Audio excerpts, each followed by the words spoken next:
All right, class, today we are going to look at multiplying and dividing integers. Remember, integers are positive and negative whole numbers, and 0. So go ahead and write this down, 3.4 and 3.5. So we're going to combine these two lessons together because the rules are very similar. And you just need to know your times tables and your division facts, multiplication and division facts. And if you know those, then and you follow this one rule, then you can pretty much make things work pretty easily for you as far as multiplication and division. So in my opinion, multiplication and division is a lot easier than adding and subtracting. But let's see what we have here. Okay, so I'm going to write down some examples, and I don't want you to write these examples down. I just want you to look, and then we're going to try and make some observations here and see what happens. Okay, so let's start with some just multiplication facts. Right, 4 times 5, and we use this multiplication when you put two numbers right next to each other, one's in parentheses. There's no add, subtract, it's multiplication. So we know that 4 times 5 is 20. And again, you don't have to write these ones down. So we know that's 20. I also know, right, that if I do something like this, negative 10 and times negative 2, I will get a negative 20. Or sorry, a positive 20 again. Sorry, positive 20. Now, what if I did a positive 6 times a negative 8? Well, that's going to give me a negative 48. And what if I did a negative 7 times a positive 3? That would actually give me negative 21. Okay. So I want you to look at those examples real quick and see if you can figure out some sort of pattern. If not, let's look at division really quick. Okay. 8 divided by 2 is a positive 4. Negative 4 divided by a negative 2 is a positive 2. How about negative 8 divided by a positive 4? That's actually a negative 2. And a positive 8 divided by a negative 2 will give me a negative 4. So this is what I want you to look at. When do we get positive numbers? When do we get negative numbers? Right? When do we get positives? Here are positive answers. And when do we get negative answers?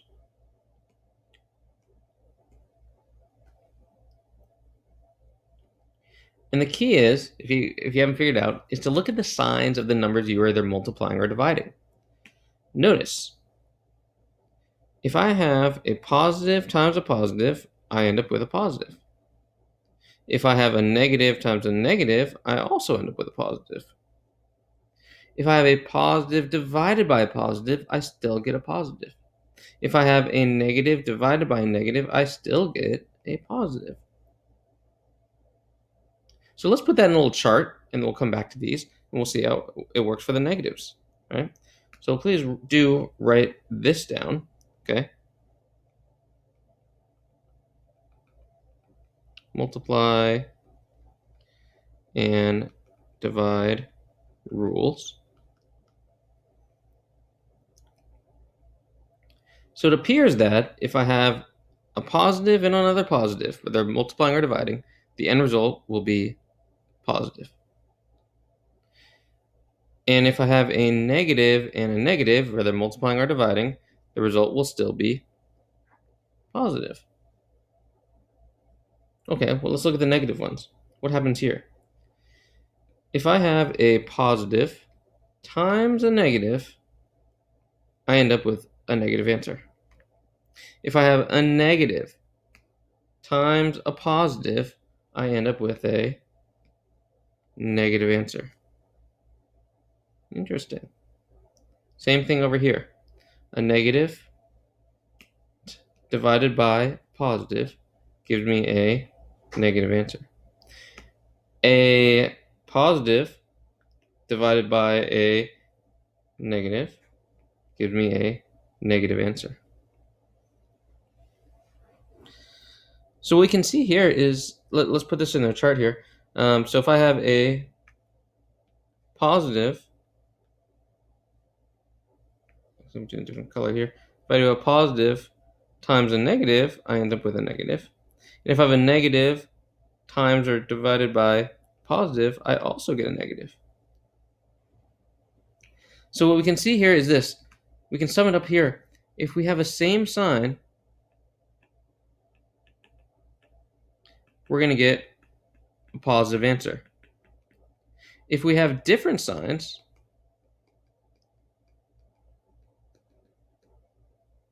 we're going to get a negative answer. Now, again, this is only for multiplication and division. We know this doesn't count when we're talking about adding, subtracting, right? For example, if I, you don't have to write this down, but just an example, right? If we have like -2 plus a -3, the answer is not going to be positive. It's still going to be -5, right? We talk about -2 ninjas, 3 ninjas, 5 ninjas, right? So if all of this only does not work, okay, for adding, subtracting, it only works for multiplication and division, right? So that's the rule here, right? We're not talking about adding, subtracting. We are talking about multiplying and dividing only. So let's put some examples in our notes here, right? See how it works out, okay? So how about this? 4 times 5. So first of all, we know we have a positive times a positive. So we know the answer will be positive. And now we just do the math. 4 times 5, which is 20. And again, you don't have to put the plus sign there. Okay. All right. How about another one here? Letter B. 80 divided by -10.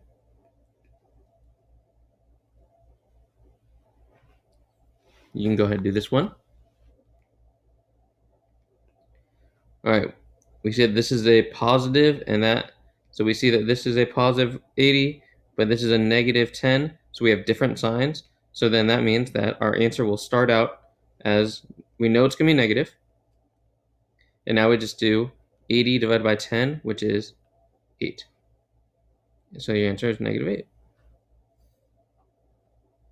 Same signs will give you a positive. Different signs will get you a negative. Let's look at another one. Okay. All right, so if we look at this one here, letter C, we have -55 divided by -11. See if you can figure that one out.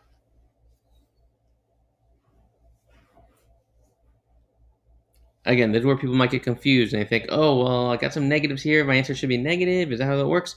One way I like to think about it is a negative and negative, again, make a positive together, right? It's kind of like when you subtract a negative, right? Those are two negatives right next to each other. These are like two negatives right next to each other. So these two negatives right here are going to cancel each other out. And I'm left with just 55 divided by 11, which we know is a positive 5. Okay.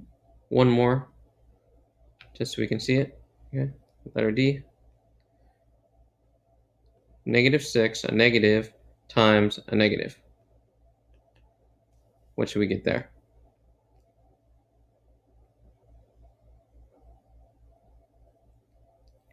All right, so we know 6 times 3 is 18. So the question is, should they be positive or negative? Well, again, we have same sign, a negative and a negative, right? So a negative and a negative, same sign. We go back to our chart. Two negatives give us a positive 18. And there you go. So if you need to, you can always just put this little chart on the top of your paper and you can just kind of look at it until you kind of really get it. But really, it's the same thing every time. Same sign is going to be positive. Different signs are going to be negative. And that's why, and again, it works for both multiplication and division. And that's why we're putting these two lessons together.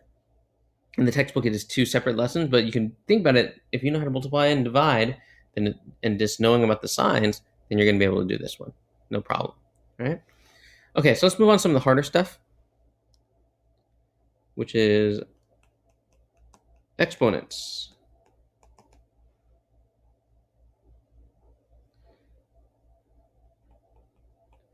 Here's an example. -3 to the third power. right? Negative 3 to the third power. So the question is, what does this 3 right here mean? Right? What does that 3 mean? It does not mean negative 3 times 3.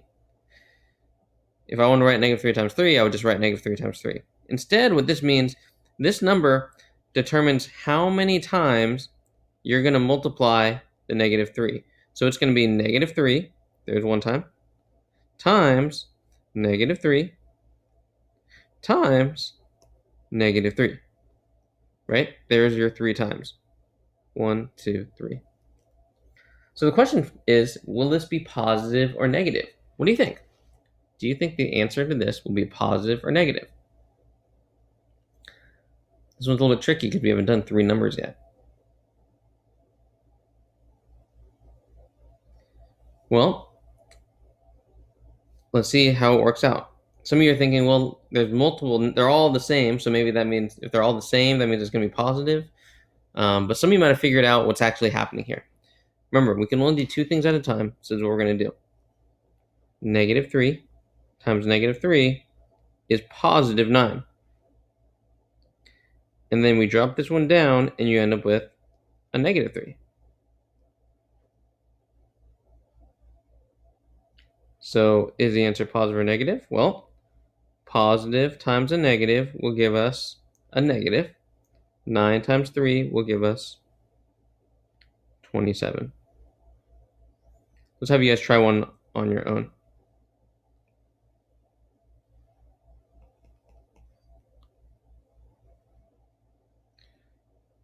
Negative 4 quantity squared.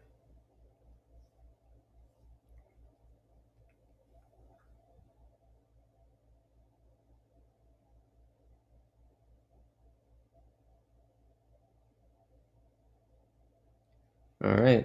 So should this be positive or negative? Well, again, remember, this 2 tells you how many times the number is multiplied. So negative 4 times negative 4. And again, a negative times a negative will give us a positive. And 4 times 4 is 16. Positive 16. Hopefully you got that one. So exponents can be a little bit tricky. You're not going to see much of that this year, but you might see it every once in a while. And again, knowing what an exponent means, and then actually, again, remembering how to do your exponents or your signs, positive or negative. And if you look at example E, if I would have added another negative 3 in here, I'll just put in there, just right. For example, let's say it was to the 4th. Now it's positive, right? Because now I have something to cancel out the negative 3 with, right? If I was to add another one, now it's negative. Now it's positive. Like if I keep going, it goes positive, negative, positive, negative. So I like to think of it as kind of like if they all pair up, then you're going to get a positive answer. If they don't, and there's one left over, that guy makes everything sad, and then it's going to be negative. All right.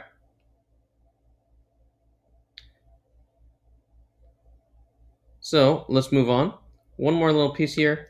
Let's practice a little bit more with evaluating.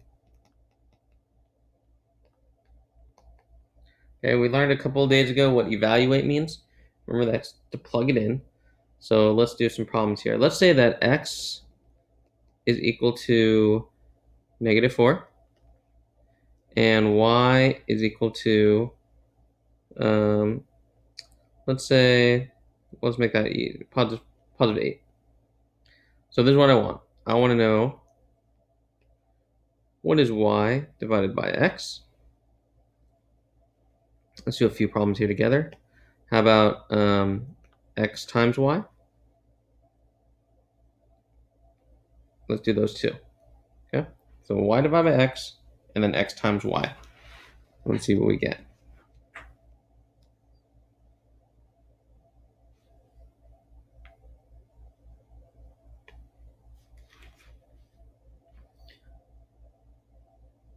All right, for letter G, remember, we just plug in the numbers, right? So instead of y, I'm going to put the number 8. So this is going to be 8 divided by, instead of x, I'm going to put negative 4. So I get 8 divided by negative 4. And then again, I need to know the signs. I've got a positive up here, I've got a negative down there. So I know my final answer should be negative, and then 8 divided by 4 is simply 2. So my answer should be negative 2. How about this one? X times y. All right. X is equal to negative 4. Y is equal to positive 8. I'm going to put parentheses so I can see that the numbers are not, it's not 48, it's 4 times 8, or negative 4 times 8, rather. Okay, same thing, right? A negative times a positive. So I know my answer will be, the signs are different, so I know the answer will be negative. 4 times 8 is 32.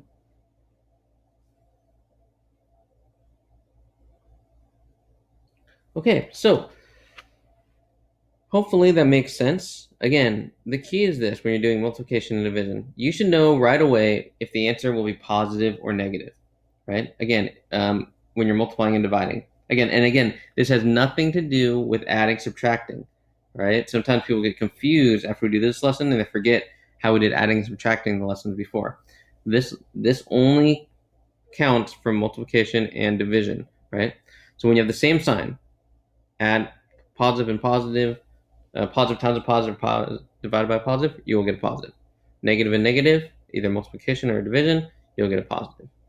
If the signs are different, positive and a negative, or a negative and a positive, you'll end up with a negative answer. Okay? And that's it. That is the entirety of this lesson. So I hope that you guys are able to figure this out. And we'll practice this for a couple days, just make sure we got it. Again, if you remember those rules, then it's just simple multiplication and division going forward. All right, that's it.